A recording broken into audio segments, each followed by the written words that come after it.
오늘의 사연은 40년 만에 알게 된 충격적인 진실에 대한 사연인데요. 무슨 일이 있었던 건지 바로 사연 읽어보겠습니다. 안녕하세요. 저는 43살이고 학습지 교사로 일을 하고 있는 직장인 여자입니다. 결혼한 지는 10년이 넘었고요. 남편도 일반 중소기업 다니는 회사원이고 아들 하나, 딸 하나 두고 있는 평범한 엄마입니다. 제가 워낙 가난한 집안의 딸로 자라왔기에 저희 아이들에게는 항상 좋은 것만 입히고 먹이고 하며 살고 있어요. 그리고 지금부터 남편도 자세히 잘 모르는 제 속 얘기를 한번 해볼까 합니다. 아마 제가 평범한 가정에서 자랐어도 이런 사연을 보내진 않았을 거예요. 말 그대로 저는 사연이 많은 여자거든요. 남편도 대충은 제가 어떤 환경에서 자랐는지 알지만 깊이 알지는 못해요. 워낙 남편도 속이 깊어서 제 아픔을 굳이 긁어부스럼 만들려고 하진 않더라고요. 앞서 말했듯이 저는 가난한 집안의 딸이었고 외동딸이었습니다. 제가 다른 사람들한테 외동딸이라고 얘기를 하면 부모 사랑도 굉장히 많이 받고 곱게 자랐겠다고 해요. 저희 남편도 그랬었거든요. 하긴 외동딸 하면 생각나는 그런 까탈스러운 이미지가 있잖아요. 근데 저는 정반대의 사람이었습니다. 저희 아버지는 평생을 일용직 노동자로 사셨고 저희 엄마는 시장 한켠에서 나물이나 채소를 파셨어요. 엄마가 다리가 한쪽 불편하시거든요. 그러니 엄마가 할 수 있는 일이라곤 그런 일밖에 없었어요. 그리고 실질적으로 저희 엄마가 가장이었던 게 아버지는 하루 벌어 그날 바로 술 마시는데 다 쓰시곤 했거든요.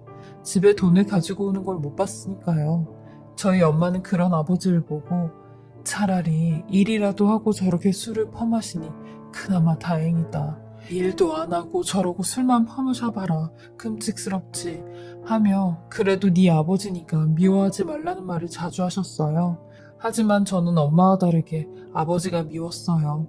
매일같이 술에 쩔어 술 냄새를 풀풀 풍기며 들어오시는 아버지. 뭐가 그렇게 한이 많이 맺히셨는지 매일 밤을 꺼이꺼이 눈물로 지새우시는 그런 아버지가 무능력해 보였거든요. 그러나 결국 아버지는 엄마의 기대와는 다르게 나중엔 일도 하나 지고 집에서만 계셨어요. 그러니 엄마가 완전히 가장이 된 거죠. 엄마 혼자 시장에서 나물 판 돈으로 세 사람이 한 달을 살아가긴 너무 벅찼습니다. 몇 달째 공과금이 밀려 전기까지 끊어진 적이 한두 번이 아니었죠. 이런 지겨운 가난이 싫었습니다. 그리고 무엇보다 친구들의 놀림이 견딜 수가 없었어요. 제가 그렇게 엄마의 이런 모습과 제 가난을 들키지 않으려고 애를 썼는데 그걸 엄마가 다 망친 사건이 하나 있었죠. 제가 다녔던 중학교가 엄마가 장사하고 있는 시장을 지나서 가면 더 빨리 갈 수 있어요. 그런데도 저는 항상 그 길을 두고 빙빙 돌아서 다녔죠. 그 길을 지나가면 엄마가 당연히 절 보고 아는 척을 할 게 뻔했으니까요. 그래서 저는 친구들이랑 단 한 번도 하교를 같이 한 적이 없었어요. 그 정도로 남들 눈이 더 중요한 나이였죠. 근데 엄마가 저도 모르게 학교를 찾아온 겁니다.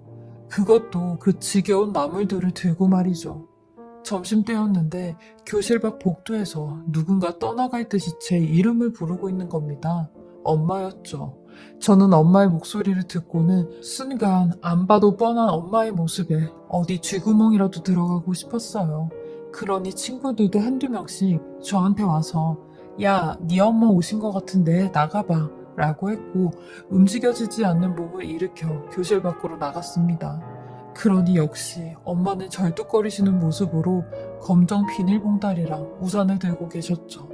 제가 복도로 나오니 저 멀리서 절 발견한 엄마가 환하게 웃으며 걸어왔고 저는 여기 왜 온 거야? 왜 아무런 말도 없이 오냐고 하니 우산 전해주려고 왔지. 아침에는 비가 안 왔는데 점심때 되니까 장대비가 쏟아지더라고.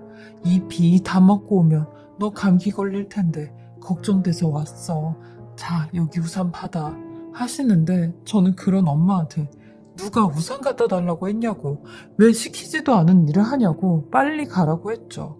그러니 엄마는 들고 있던 검정 비닐봉다리를 저한테 주시며 유진아, 이거 네 담임선생님한테 좀 드려. 엄마가 학교 오는데 빈손으로 올 수도 없고 그래서 나물 좀 챙겨가지고 왔으니까 이거 갖다 드려 하시는데 저는 그런 엄마의 손을 뿌리쳤어요.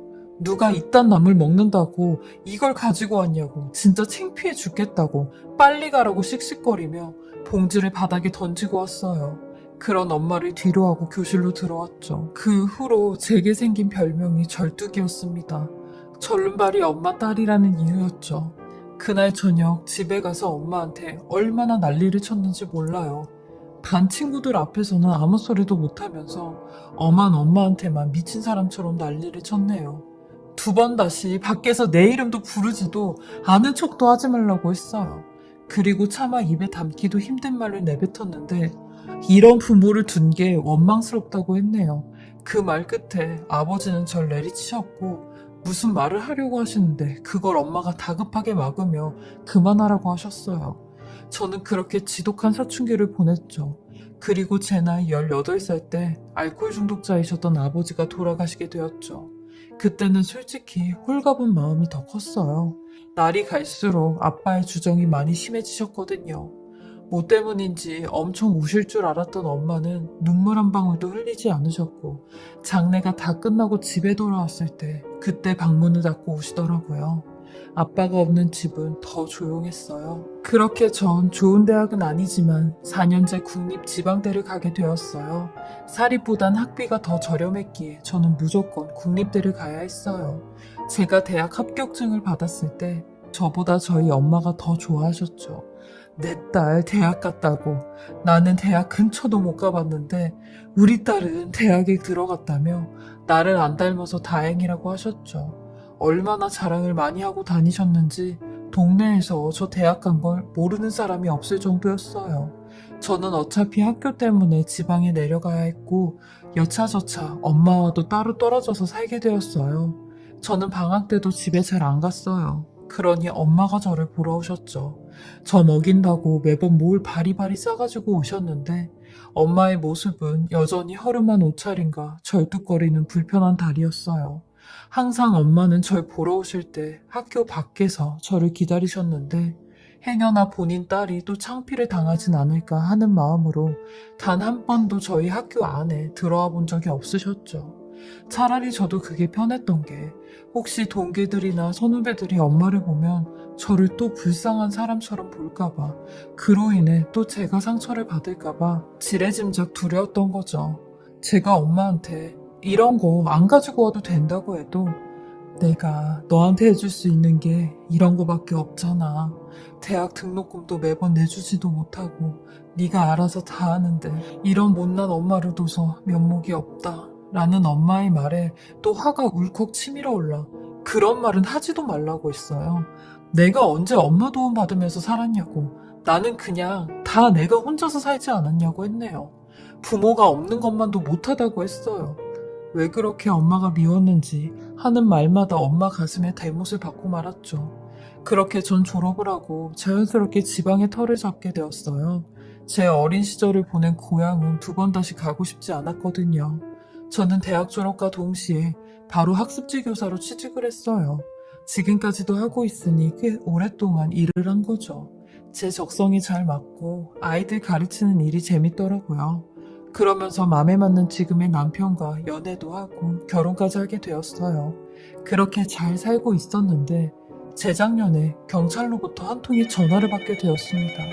엄마가 시장에서 쓰러지셔서 지금 병원으로 가고 있다며 보호자님이 오셔야 될 것 같다는 전화였죠. 남편은 같이 가자고 했지만 저는 그냥 혼자 갔다 온다고 했어요. 그리고 응급실에 가니 엄마가 두 눈을 꼭 감고 누워 계시더라고요. 저는 엄마한테 도대체 이게 무슨 난리냐고 했어요. 누가 엄마 보고 쓰러질 때까지 돈 벌라고 했어? 왜 시키지도 않은 일을 혼자 다 해서 이런 고생을 시키냐며 원망 섞인 목소리로 말을 하고 있는데 의사 한 분이 오시더니 저한테 보호자님이시면 저쪽 가서 얘기 좀 하자고 하더라고요. 의사한테 전해 들은 말은 엄마가 지금 담도암 2기라는 말이었습니다. 환자분은 알고 계시던데 보호자님은 모르고 있는 것 같아 이렇게 따로 불러 말씀드리는 거라며 당장이라도 수술을 하셔야 된다고 하더라고요. 그 말을 듣는데 가슴이 덜컥 내려앉았어요. 그렇게 미워하던 엄마였지만 그래도 내 엄마가 아프다니까 어찌할 바를 모르겠더라고요. 엄마는 알고 있었다는 말을 듣고 엄마한테 물었어요. 왜 항상 마음과 입은 다르게 행동을 하는지 마음은 이게 아닌데 입은 또 엄마를 향해 심한 말을 내뱉고 있었죠. 엄마는 단 하나 저한테 패키지는 게 싫어 혼자 전전긍긍하고 있었다는 겁니다. 그런 엄마한테 당장 수술하자고 했어요. 엄마는 미안하다는 말만 연신 내뱉으셨고 바로 입원을 하시게 되었죠. 저는 엄마가 입원해 있는 동안 엄마네 집에 가서 뭐라도 챙겨오려고 집으로 갔어요. 몇십 년이 지나도 변하지 않는 집. 저는 챙길 걸 다 챙기고 얇은 병원복으로 추워할 엄마의 가디건이라도 챙기려고 장롱 문을 열었어요. 그리고 옷을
피고 있는데 장롱 안쪽에 어울리지 않게 웬 색바른 서류 봉투 몇 장이 쌓여 있는 겁니다.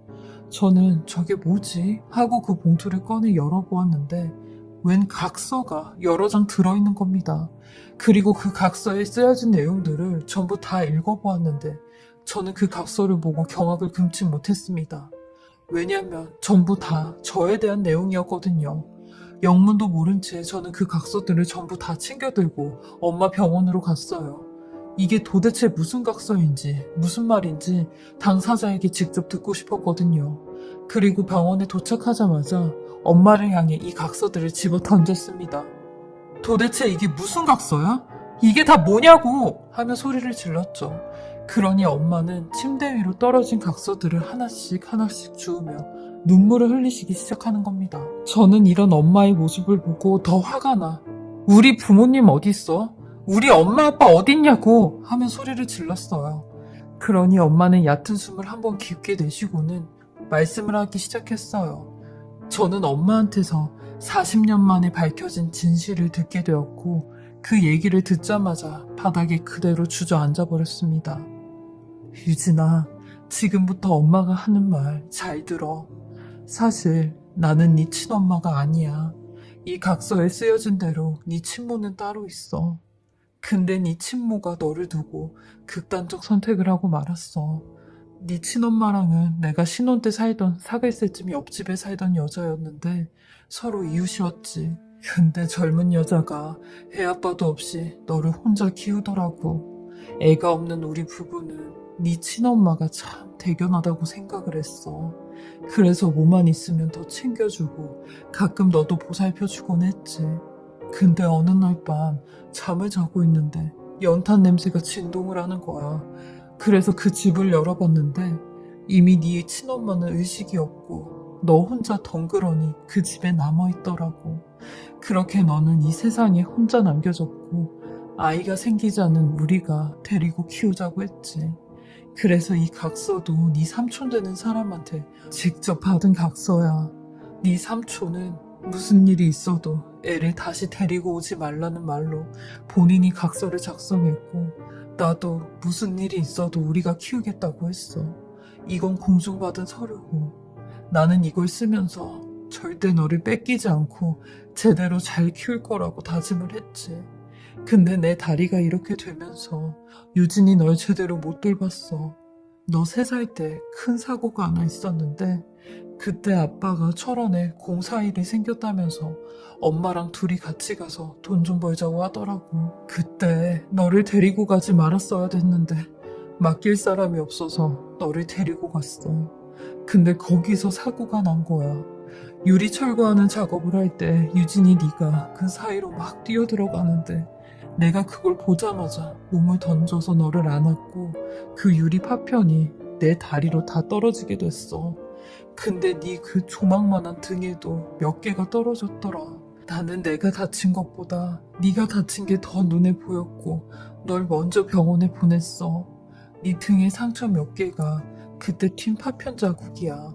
엄마는 아니, 나는 아직도 그 상처만 보면 죄책감이 들어. 너한테 미안해서 라며 하염없이 우시는데 엄마의 그 말을 듣고는 심장에 뭔가가 확 찌르는 듯한 아픔이 전해왔고 아무런 말도 입도 열어지지가 않았습니다. 저는 정말 아무것도 몰랐는데 엄마는 이런 못난 절 다 감싸주신 거였죠. 한순간에 고아가 된 저를 이렇게 키워주시고 그것도 모자라 엄마 다리까지 내주시면서 절 살렸다는 게 저 또한 너무 죄송스러워 하염없이 눈물만 흘렸어요. 그러니 엄마는 그런 절 아무런 말도 없이 꽉 안아주셨죠. 저는 이런 엄마의 손을 꽉 붙들며 얘기를 했어요. 엄마, 그동안 내가 얼마나 미웠어? 엄마 딸도 아닌 내가 얼마나 원망스러웠어? 엄마 미안해. 그리고 그동안 내가 엄마한테 못되게 했던 거 다 용서해줘 라고 하니 용서는 용서할 거 하나도 없어. 되려 내가 이런 비밀을 숨겼는데 너한테 용서를 구해야지. 엄마, 무슨 소리야. 엄마가 나한테 무슨 용서를 구해. 나같이 부족한 사람을 딸로 생각해주는 것만으로도 나는 이 세상 전부를 다 가진 것 같아. 하며 엄마에게 감사한 마음을 전했습니다. 엄마 또한 이런 제 얼굴을 매만져주시며 고맙다고 하셨죠. 정말 이런 게 엄마의 마음인가 봐요. 저도 엄마지만 저희 엄마 위대하다는 걸 느꼈습니다. 엄마는 암수술을 받으시고 2년째 건강을 잘 유지하고 계시고 남편의 배려로 지금은 엄마를 모시고 살고 있어요. 그동안 못했던 효도 이제라도 해드리려고 합니다. 엄마는 그동안 시장에서 나무를 파시고 번 돈을 제게 쥐어주시며 이 돈 얼마 안 되지만 내 평생이 담긴 돈이라고 힘들 때 이 돈이 보탬이 되었으면 좋겠다고 하시며 5천만 원을 제게 주셨어요. 꼬깃꼬깃한 10,000원, 5만원장이 섞인 그 돈을 차마 받기가 어려웠는데 엄마는 얼른 가져가라며 제 손에 쥐어주시더라고요. 저 또한 엄마가 살아계실 때까지 모시면서 40년 동안 받은 사랑, 이제는 보답해드리며 행복하게 살려고 합니다. 제 긴 글 읽어주시고 들어주셔서 감사합니다. 지금까지 사례자분의 글을 읽어보았는데요. 40년 만에 그 사실을 알게 되셨을 때 정말 깜짝 놀라셨겠어요. 여러 생각이 드시며 희비가 교차가 되셨을 것 같아요. 40년 동안의 어머님의 따뜻한 진심을 저 또한 느낄 수 있었습니다. 이제라도 행복한 시간 많이 보내시고 건강하셨으면 좋겠습니다.